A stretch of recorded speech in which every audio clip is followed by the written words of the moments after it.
In this devotional, I'm going to share with you 3 thoughts from Numbers chapter 3, verses 5 through 13, where we will learn about the duties of the Levites.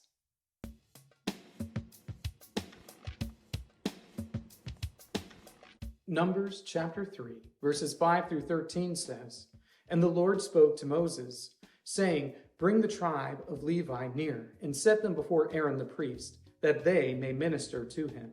They shall keep guard over him, and over the whole congregation before the tent of meeting, as they minister at the tabernacle.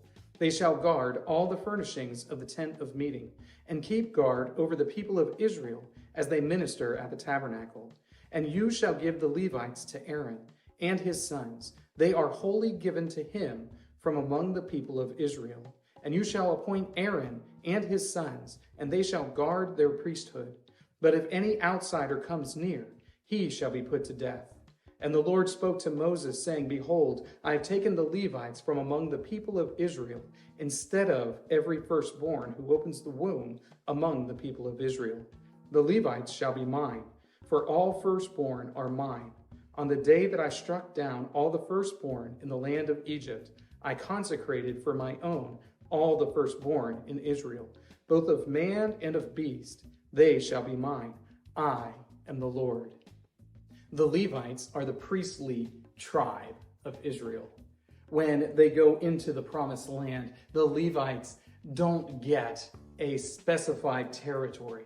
They get individual cities. They get smaller pasture land. They're not given this great tribal territory that they could own.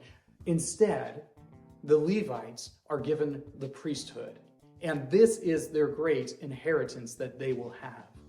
As we look at Numbers 3, 5 through 13, we're going to see 3 duties of the Levites. Thought number 1, guard the high priest. It was the duty of the Levites to guard Aaron and whomever would be the high priest, as they were representing the people of Israel before the Lord. It was their job to make sure that the priest had everything that was necessary for him to minister before the Lord in the tabernacle and later the temple. It was the job of the Levites to gather around this place where the worship of the Lord was taking place and make sure that everything was being performed in a proper manner, in a way that's pleasing to God, because they needed to approach God in the ways that he had commanded. Thought number 2, guard the tabernacle. The tabernacle, and later the temple, is the place where God manifests himself in a special way among the people of Israel.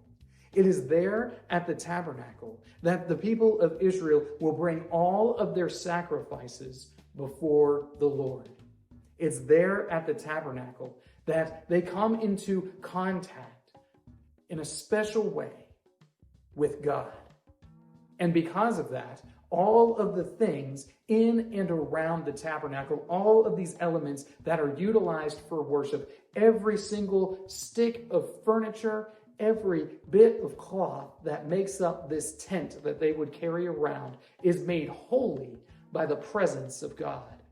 Because it is holy, because it is set apart for the Lord's worship, it must be guarded and kept safe from contamination.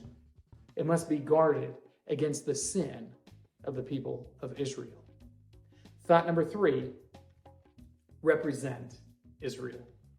The Levites were representatives of the entire nation of Israel.